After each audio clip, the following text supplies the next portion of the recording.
ॐ तव कथामृतं तप्तजीवनं कविभिरीडितं कल्मषापहं श्रवणमङ्गलं श्रीमदाततं भुवि गृह्णन्ति ते भूरिदा जनाः. Today is the holy day of Swami Yoganandaji's birth.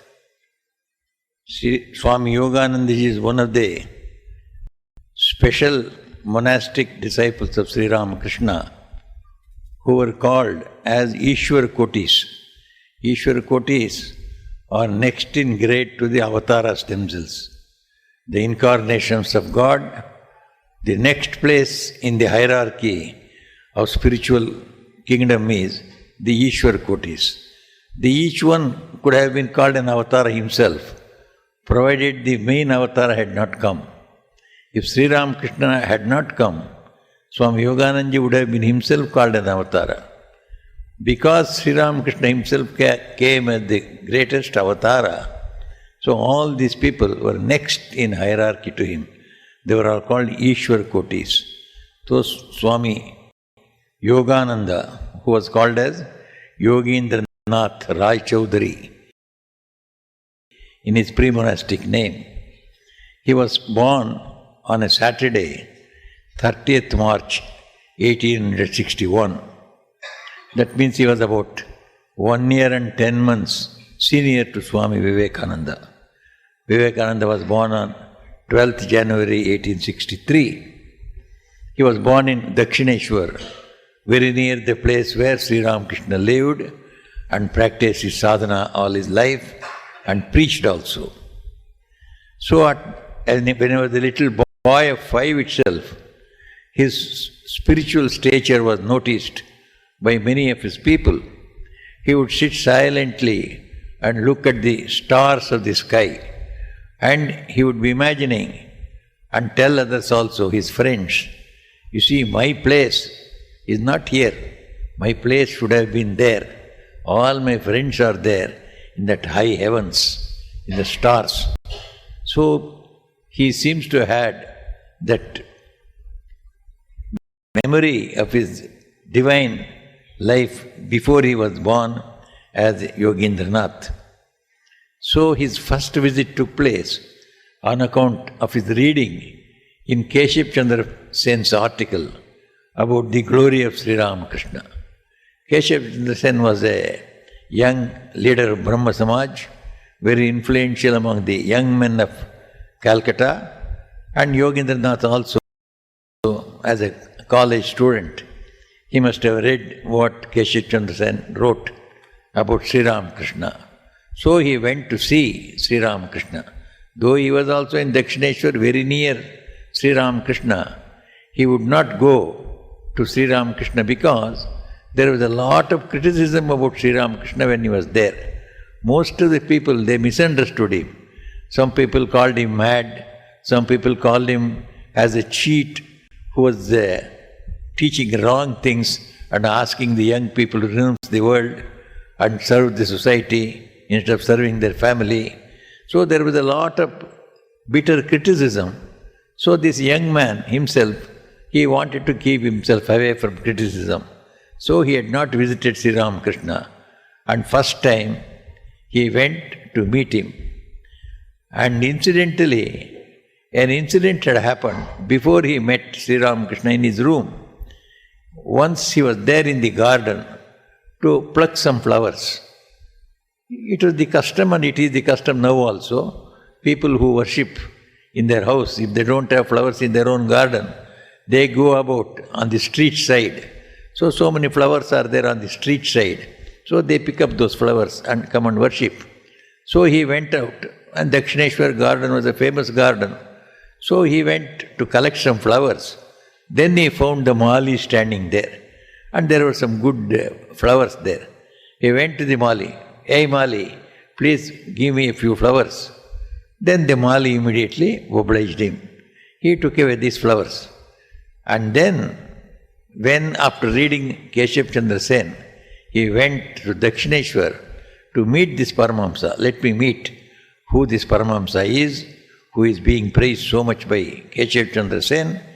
When he went and saw, Sri Ramakrishna was sitting on his cot on his cot, and he was preaching and advising the devotees sitting around him in his room in Dakshineshwar. And to his surprise, he found he was the same Mali whom he had ordered, give me flowers, and who had obliged him. He was so shy to go before him. He was standing outside. He would not enter. See, if the Mali remembers that I was the person who called him Mali, and now I see him preaching to all the high people of Calcutta, the greatest of Vedanta, how would he react? So he was very shy to enter, standing outside. Sri Ramakrishna did not notice him standing outside. He just told somebody inside the room, if anybody is standing outside, ask them to come in. So they went and saw he was standing outside alone. He was asked to get in. He entered. Then Sri Ramakrishna welcomed him. Then he asked, who are you? Then he said, I am Yogendranath Rai Chaudhary, son of Narayan Chandra Chaudhary. I am born in Dakshineshwar, so I stay nearby. As soon as he said he is from Narayan Chandra Chaudhary's house, immediately Sri Ramakrishna said, then you belong to our own. I have been to your house several times. When I was doing sadhanas, I wanted to hear Bhagavat. Then there was a continuous Bhagavat study and exposition of Bhagavat in your house. I have gone several times to your house and hear Bhagavat. So you belong to our own group. And he told the others around him, you see, this boy has very good science and he will progress very well in spiritual life. So on the very first meeting, Sri Ramakrishna could assess the greatness of this boy. Then of course, Sri Ramakrishna also remarked about his family also. His family people were once upon a time very powerful leaders of the society. They could enter some new elements into the society, accept them as part of the society. They could excommunicate also people from society for any blemishes. So powerful was the family. Later on, of course, they lost all that prestige, they lost their wealth also. So they were actually in financial difficulties when Yogendranath came to Sri Ramakrishna. So Yogendranath was a young man, so he was inspired by the spiritual life and he knew he has to pray and meditate. So for that, marriage would not be very favorable. Therefore he had decided, as any young man would do, that he would not marry. But he has to help his family. Therefore he said he would go and find out some job, earn, help his family, but would never marry, would spend the leisure time for spiritual life.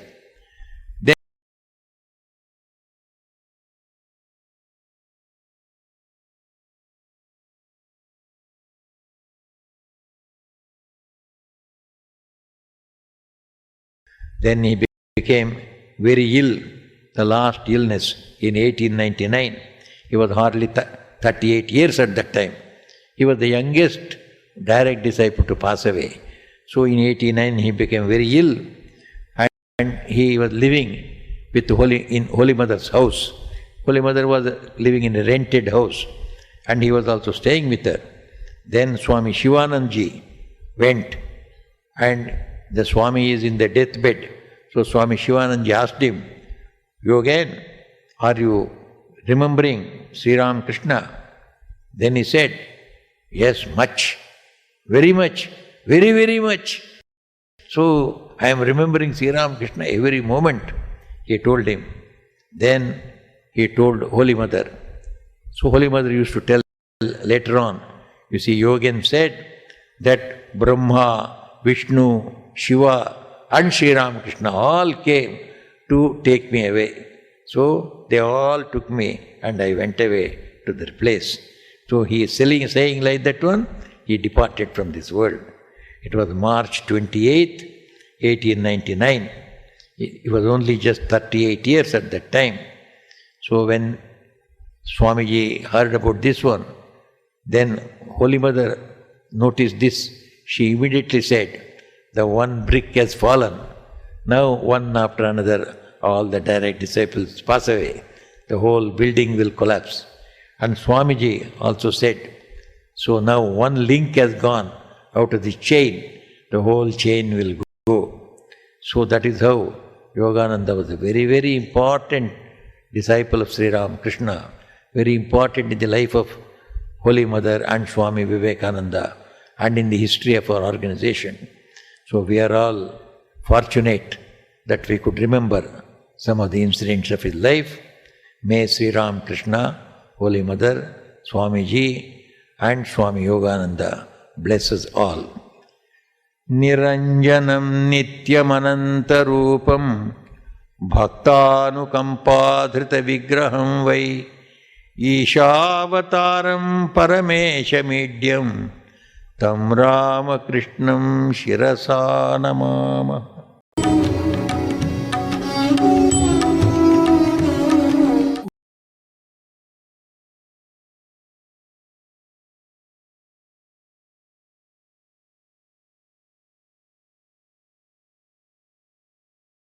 Om Guru Brahma Guru Vishnu Guru Deva Maheswara Guru Deva Parabrahma Tatmai Shri Gurave Namaha।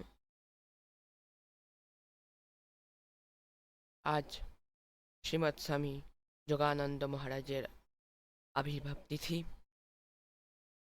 তাই আজকে আয়োজিত এই ধর্মসভায় তেনার জীবনের কিছু কথা আমরা আপনাদের সামনে তুলে ধরছি। Early life. At the time when Bhagavan Sri Ramakrishna was attracting devotees, old and young, to the temple garden at Dakshineswar, a young man in his teens belonging to a neighboring family used to visit the garden of Rani Rasmani. He had read of Bhagavan Sri Ramakrishna in the literature of the Brahmo Samaj, but his aristocracy and rural prejudice stood in the way of any personal acquaintance. One day, he had a desire for a flower. A man was passing by. The boy took him for a gardener and asked him to pluck the flowers for him. The man obliged. Another day, the boy saw many people seated in a room in front of that gardener and listening to his discourse. Was this then the Ramakrishna of whom Keshav wrote so eloquently? The boy went nearer but stood outside. At this time, the master asked someone to bring all those who were outside within the room. The man found only a boy and brought him inside and offered him a seat. When the conversation ended and all went away, the master came to the boy and very lovingly made inquiries about him. The name of the boy was Yogendranath Chaudhary. The master was delighted to know that the boy was the son of Naveen Chandra Chaudhary, his old acquaintance. The Chaudharys were once very aristocratic and prosperous, but Yogin parents had become poor. His father was a very orthodox Brahmin and performed many religious festivals. Bhagavan Sri Ramakrishna, during this period of spiritual striving, had sometimes attended these festivals and was thus known to the family. Jogin Maharaj was born in the year 1861. From his boyhood, he was a contemplative temperament. He was of a contemplative temperament. Even while at play with his companions, he would suddenly grow pensive stop play and look listlessly at the azure sky.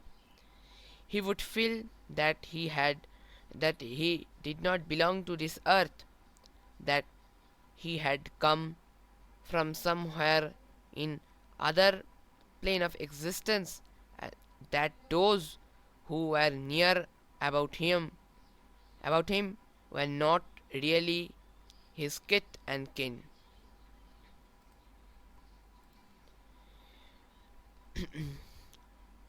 He was simply in his habits and never hankered after any luxury. He was a bit reserved and reserved by nature. This prevented his friend from being free with him, but he commanded love and even respect from all. After he was invested with the sacred thread, he spent much of his time in meditation and worship, in which he now and then became deeply absorbed. Yogin Maharaj was about 16 or 17 when he met Bhagavan Sri Ramakrishna Paramhansadev for the first time. He was then studying for the entrance examination. At the very first meeting, the master recognized the spiritual potentiality of the boy and advised him to come to him now and then. Jogin Maharaj was charmed with the warmth and cordiality with which he was received, and he began to repeat his visit as often as he could. This was about the early life of Swami Yogananda Maharaj. Now the life as one of the vice president. He was the first vice president of Ramakrishna Mission and Mutt, the Ramakrishna order. Jogin Maharaj was one of the 6 disciples whom Bhagavan Sri Ramakrishna regarded as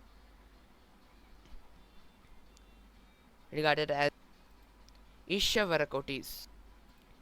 He was spiritually inclined from boyhood. He first met the master when he was studying for the school final examination. Since he lived in the neighboring of the Kali temple, he started visiting Sri Ramakrishna frequently. After the master's passing, Jogin Maharaj accompanied Holy Mother on her pilgrimage. At Vrindavan, she initiated him by giving a sacred mantra. After his return from the pilgrimage, he joined Baranagar Mutt and took the vows of sannyasa, assuming the new name Swami Yogananda. However, he dedicated his life to the service of Holy Mother. Whenever Mother visited Kolkata, Swami Yogananda Maharaj would arrange for Mother's accommodation, usually in rented premises, and stayed with her to look after her needs. He also spent some time in Varanasi and other places doing serve austerities which told on his death. When Swami Vivekananda founded the Ramakrishna Mission on 1st May 1897, he made Swami Yogananda Maharaj its vice president, and Swami Brahmananda Maharaj was made the president. Owing to his delicate health, he did not live long. He passed away on 28 March 1899 at the age of 38, causing much sorrow to Holy Mother and other disciples of Bhagwan Sri Ramakrishna Paramhansa. This was about his life during service to the Holy Mother and the part of life in vice president as a vice president of Ramakrishna order. Mahasamadhi. Swami Yogananda Maharaj's health was becoming worse every day, and his suffering soon came to an end. On 28 March 1899, he passed away. He was the first among the monastic disciples of the Master to enter the Mahasamadhi. The blessed words that he uttered before his death were My yajna or jnana and bhakti have increased so much that I cannot express them.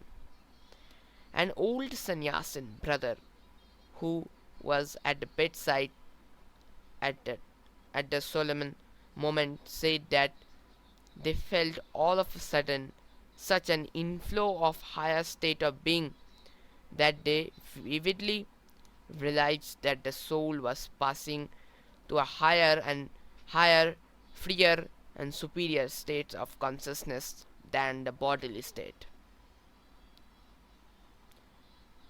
This was all about a small part of this was all about life of Swami Yogananda Maharaj.